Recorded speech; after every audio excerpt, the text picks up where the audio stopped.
Hello and welcome back to episode 4 of the Nova Maiden Voyage caravan. Today we've reached the southern portion of the Yorke Peninsula and we're staying at Edithburg. Hope you enjoy this episode as we explore Edithburg and the surrounding towns.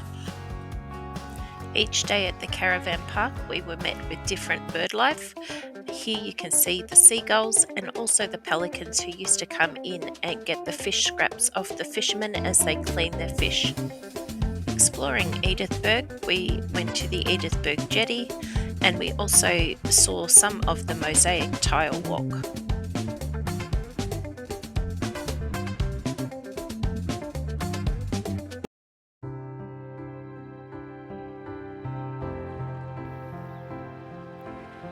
Sunrise at Edithburg.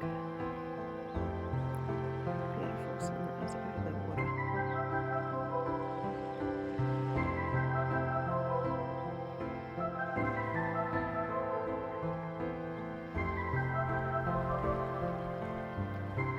We're not too far away from the water at all.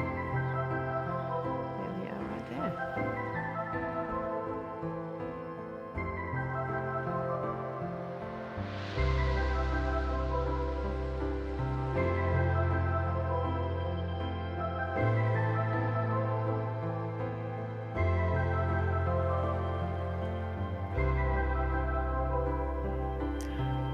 We are exploring the Edithburg Inns National Park. A lot of this next footage is taken from this region.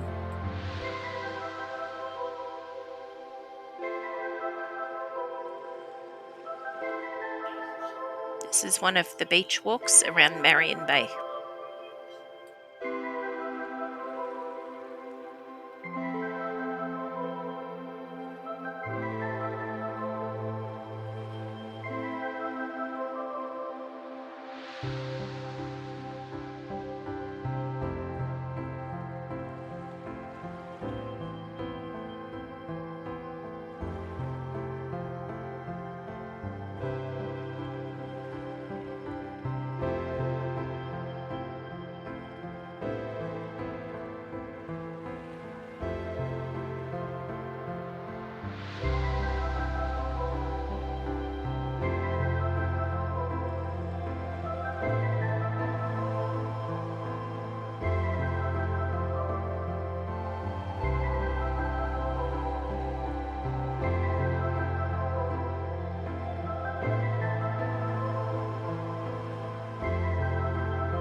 This is another beach around the Marion Bay area known as Emu Beach.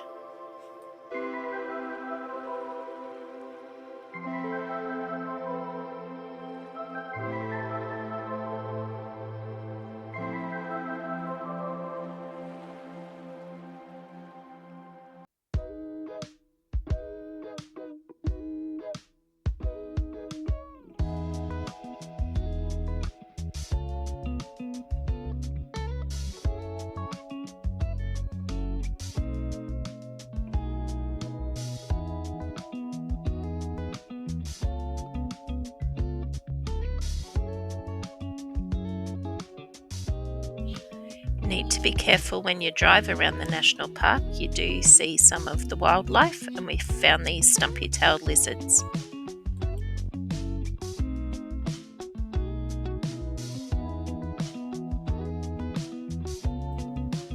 Here we are arriving at Stenhouse Jetty. We stopped for lunch at the Stenhouse Bay Jetty. Some interesting information about this area. There is a shipwreck in 9 metres of water here, so if you are a diving enthusiast, you can get down and see the shipwreck of the Hougoumont. So the Hougoumont was built in 1897 in Scotland and was a 4-masted 292-foot-long steel-hull bark sailing ship. In 1932, on its way from London to Port Lincoln, the Hougoumont was caught in a storm and suffered serious damage. 18 days later, after refusing aid from other ships, the Hougoumont finally arrived at the port of Semaphore. Repairs were deemed too expensive, and so the Hougoumont was sold to the Waratah Gypsum Company, who then paid for a tugboat to tow it back to Stenhouse Bay Jetty. There, explosives were used to sink the ship, to create a breakwater to protect ships laden with gypsum. The ship is now located in 9 metres of water, making the remaining pieces easily accessible for divers. The jetty at Stenhouse Bay was 164 metres long, and the gypsum was stockpiled at the top of the cliff. Ore trucks on rails and cables transported the gypsum down the steep cliff. Later, a cutting was made through the cliff which allowed the ore to be transported directly onto the jetty.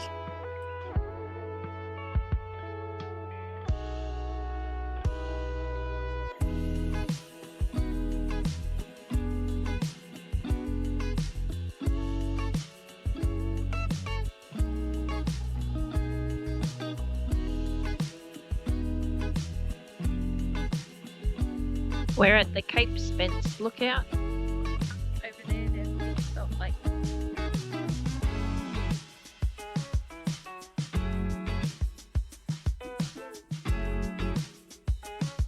Come and have a look at the lookout.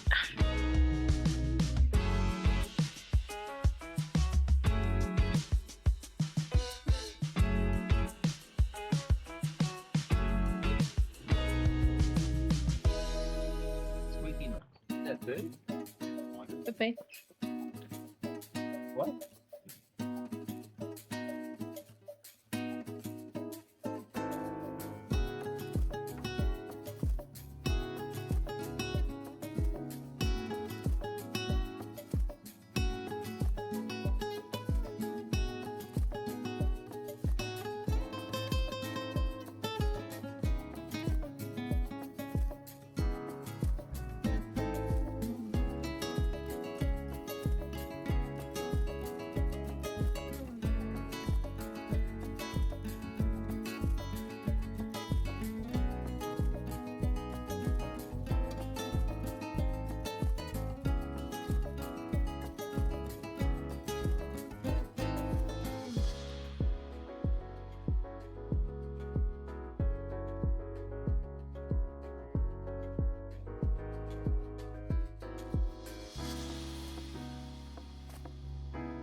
There's a lighthouse. What was it called? Cape what? Where are we? In Australia. Thanks. We're going to see the lighthouse. Remember what it's called? Cape something.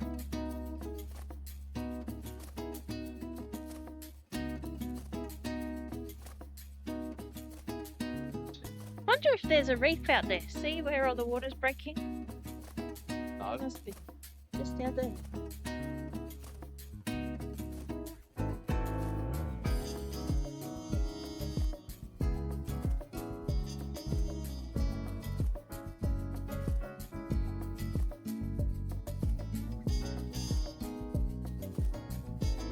And a bunker entrance.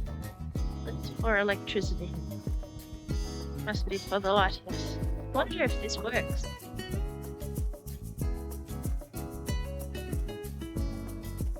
Looks like a ring pop. That's where the light comes out. Why isn't it just go up straight and then doesn't? Ooh, big rock. And Don't get too close to the edge there. Because they crumble away. Stay back.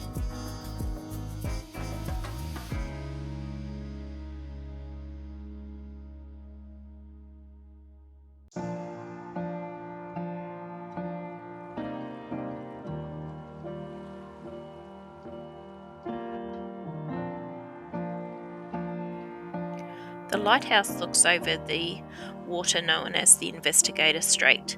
The Investigator Strait is water that runs between the Yorke Peninsula and Kangaroo Island. At least 26 vessels were wrecked on this stretch of water between 1849 and 1982. We're going into historic Iniston. Actually went out. First one.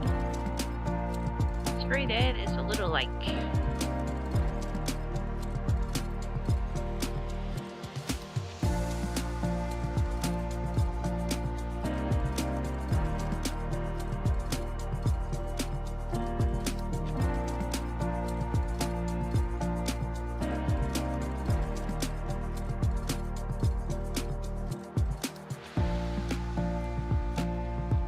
How do you get in? Oh, I can open the gate. There's an old cottage up in here. We're staying in the Chimney, fireplace.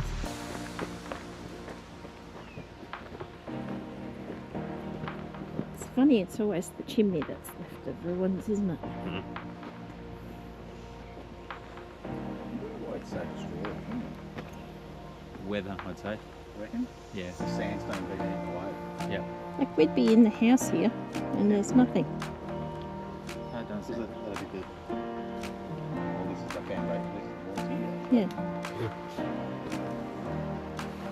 Stone, something about blue stone It's a path out into the garden.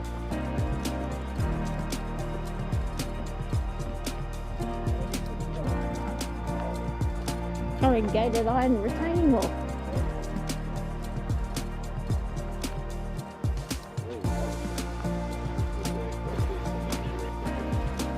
Wow, look how thick that wall is. It'd be nice to have it summer.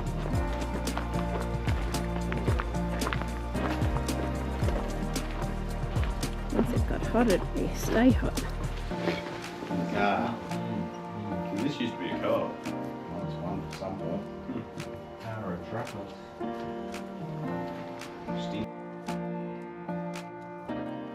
The Iniston Historic Walk takes you through the ruins of the town of Iniston. It was once a thriving mining town in the early 1900s. Iniston was a gypsum mining town from 1913 to 1930. It was once home to around 200 people. It was a completely self-sufficient little town which had its own school, a post office, a bakery, a general store, and also a tennis court. What's this sign say? Belco Chalk Factory.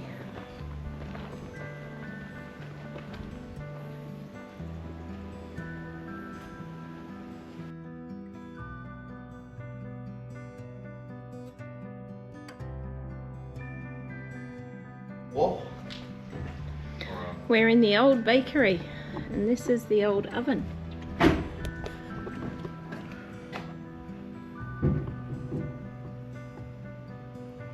That would have seen some baking of bread and all sorts of things.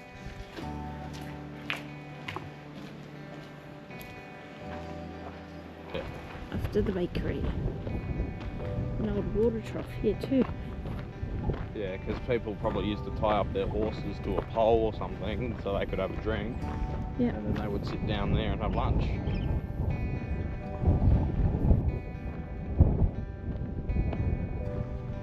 Oh, this is the walking trail. There was here the stable. Farmstead Stables.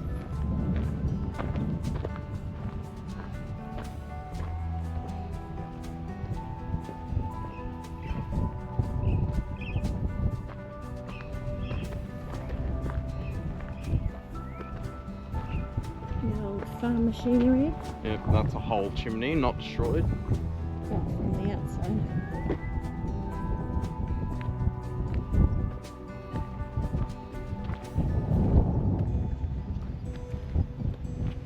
Don't know what machinery this was. This looks like a slashing machine or something. Harvester, flour, something. What's that? Farmer's house or something? Yeah, could be. Well, that might be one of the places you can stay. It's too old. This one looks like it's got a fig tree or something in the front yard.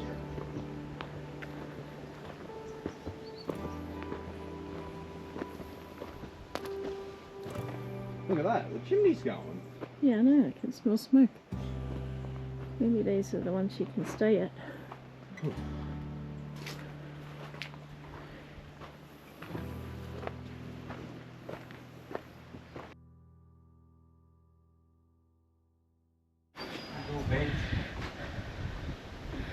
So this is our manager's lodge. Yeah.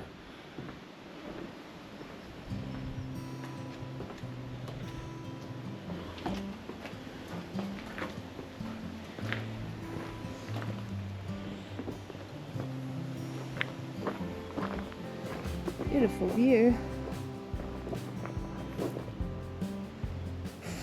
Shoe flask. Tired.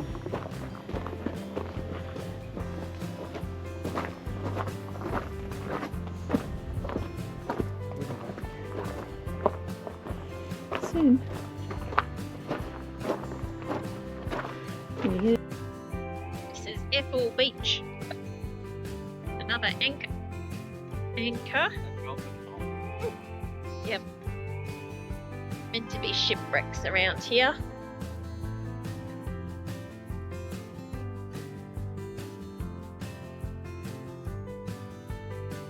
Oh!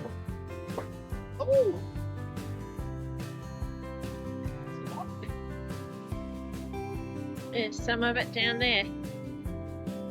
Yes, down there. As you're coming down over the beach, you can see where the shipwreck is. The bones of the ship there on the sand.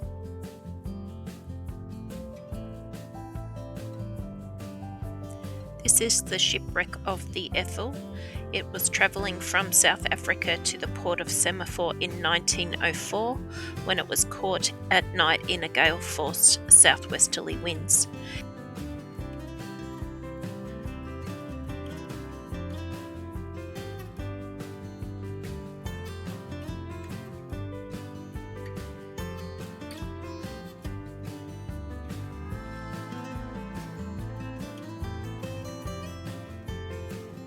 Oh, this one's cacked.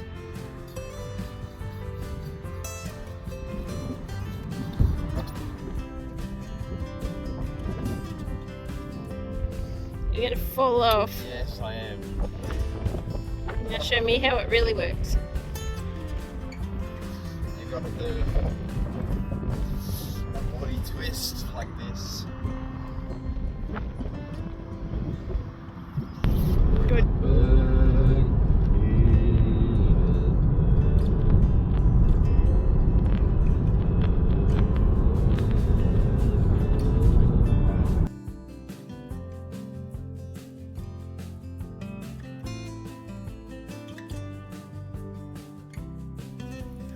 I'm travelling solo this afternoon. I'm out doing the Water Tower Mural Trail around the Yorke Peninsula. So I'm starting off at Edithburg and we'll go to Stansbury, Kabowie, Port Vincent and also to Yorktown to see the water silos.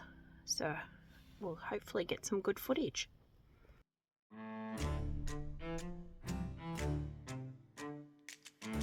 The Edithburg Water Tower showcases Edithburg's natural beauty and striking underwater views, with images of a striped pajama squid, leafy sea dragon, white-bellied sea eagle, far eastern curlew, cuttlefish and the True Bridge Lighthouse.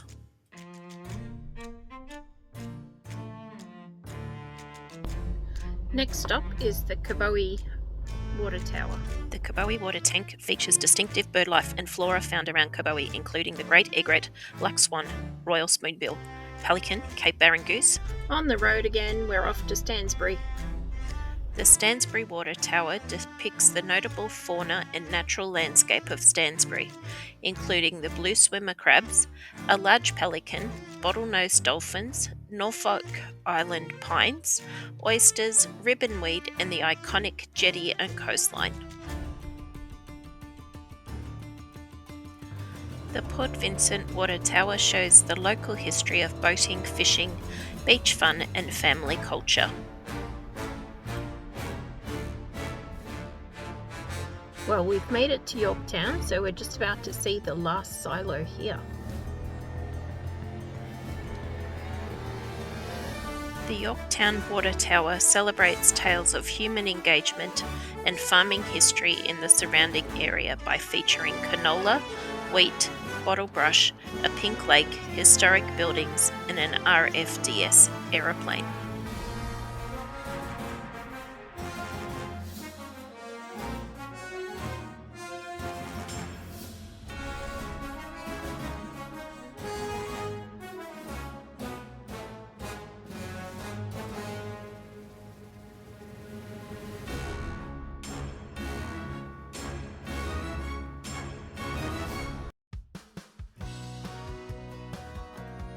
Thanks for watching. We hope you enjoyed travelling around Edithburg and surrounds with us, and we look forward to seeing you in part 5.